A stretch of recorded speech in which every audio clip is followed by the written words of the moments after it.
Assalamualaikum warahmatullahi wabarakatuh. Bismillahirrahmanirrahim.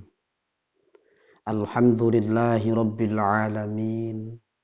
Wa bihi nasta'inu ala umurid dunya waddin.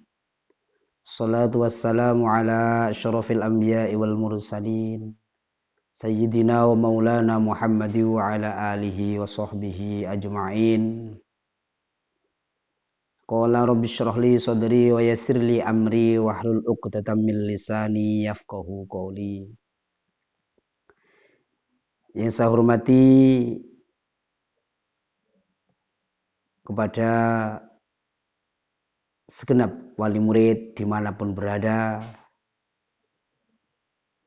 yang saya banggakan kepada anak-anakku sekalian, peserta didik Madrasah Aliyah Unggulan Kiai Haji Abdul Wahab Hasbullah dimanapun berada.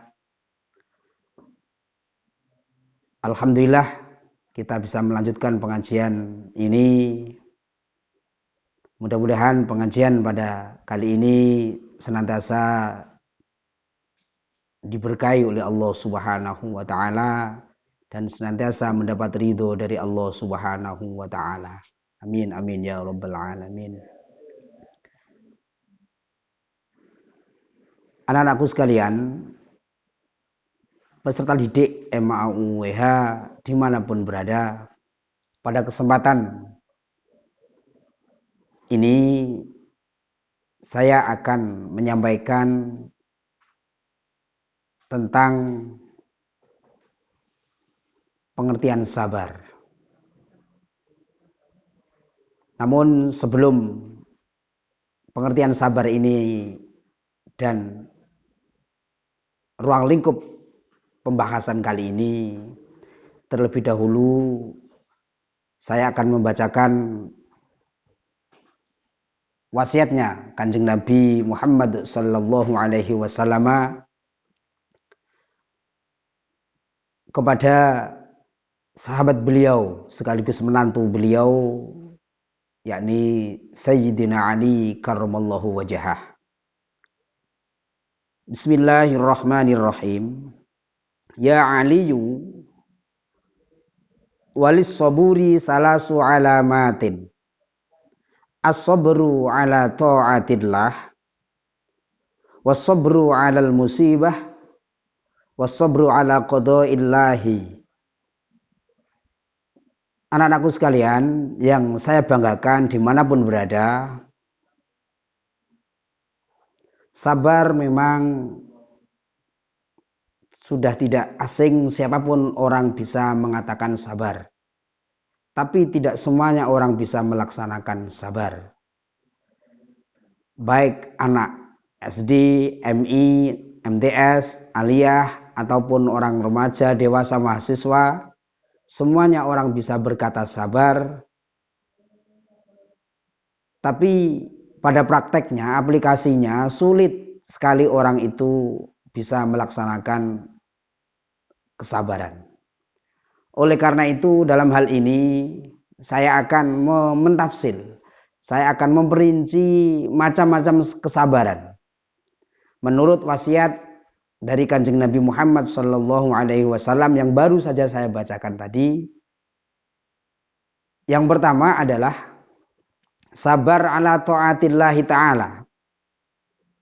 Kesabaran di dalam ketaatan kepada Allah Subhanahu wa taala.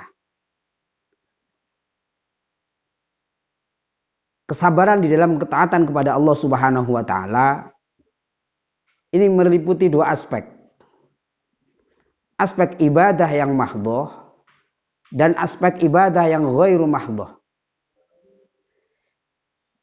Ketaatan kepada Allah di sini satu misal kita di dalam melaksanakan perintah Allah yang berupa ibadah yang mahdhah, yang wajib, yang mahdhah. Seperti halnya sholat wajib 5 waktu. Ini harus didasari dengan kesabaran.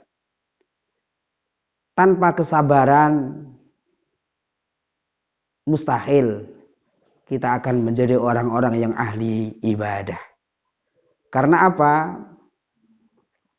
Dikarenakan orang ibadah sholat dalam hal ini yang di dalam definisinya adalah al-muftatahatu bitakbir wa muhtatamatun bitaslim, ini akan sulit terwujud.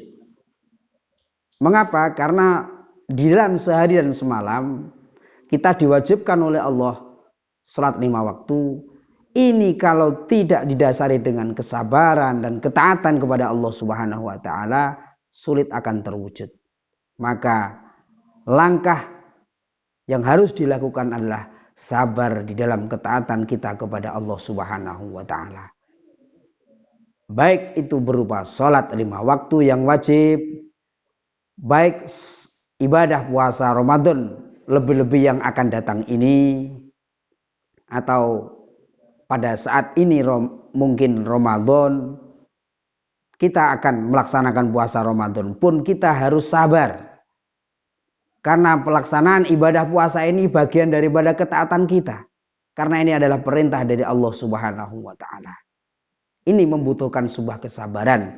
Lebih-lebih puasa kita dilaksanakan selama bulan Ramadan 1 bulan penuh ini. Sabar di dalam puasa ini perlu kita laksanakan, karena tanpa kesabaran pun puasa kita tidak akan bisa berjalan dengan baik sesuai dengan tuntunan dan syariat Nabi besar Muhammad sallallahu alaihi wasallam. Anak-anakku sekalian yang saya banggakan dimanapun berada.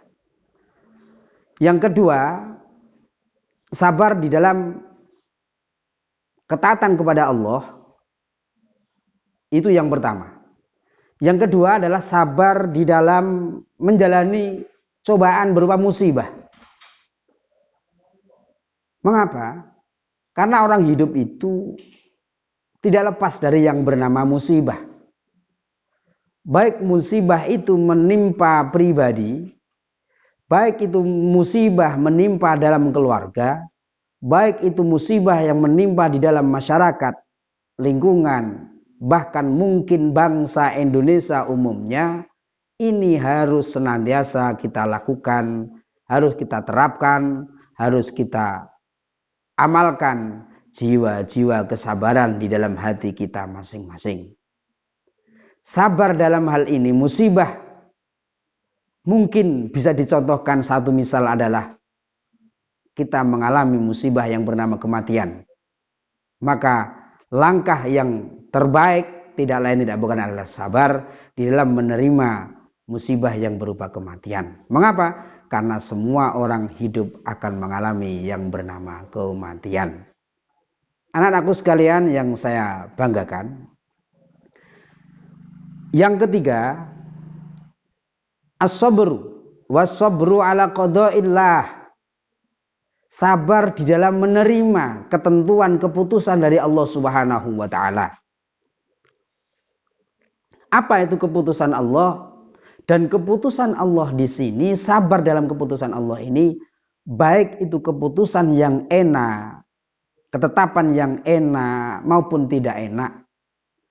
Apabila kebetulan kita menerima sebuah keputusan dari Allah, takdir dari Allah, itu sebuah keenaan, sebuah kebahagiaan, maka itu harus selalu kita syukuri. Sebaliknya, jikalau musibah atau ketentuan dari Allah itu berupa yang tidak enak menurut kita, itu pun harus didasari dengan kesabaran. Mengapa? Karena di balik ketentuan dari Allah Subhanahu wa taala itu, di balik rasa tidak enak, rasa susah dan lain sebagainya itu, di situ akan ada hikmah yang tersimpan yang akan diberikan kepada kita semuanya oleh Allah Subhanahu wa taala. Anak-anakku sekalian yang saya banggakan, keputusan Allah berupa jabatan, keputusan Allah berupa banyaknya harta, keputusan Allah berupa kematian dan lain sebagainya, ini sudah tercatat di Lauhul Mahfuz.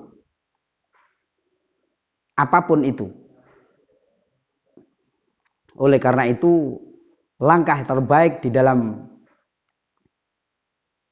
melaksanakan atau menerima sebuah kenyataan hidup ini, maka langkah yang terbaik menurut tuntunan Nabi Muhammad SAW adalah sabar. Sekali lagi, sabar dibagi menjadi 3, sabar dalam ketaatan, sabar dalam musibah, sabar dalam menerima keputusan dari Allah Subhanahu wa taala. Demikian anak-anakku sekalian, pengajian pada saat ini. Insyaallah kita lanjutkan pada momen atau season berikutnya. Kurang lebihnya mohon maaf. Wassalamualaikum warahmatullahi wabarakatuh.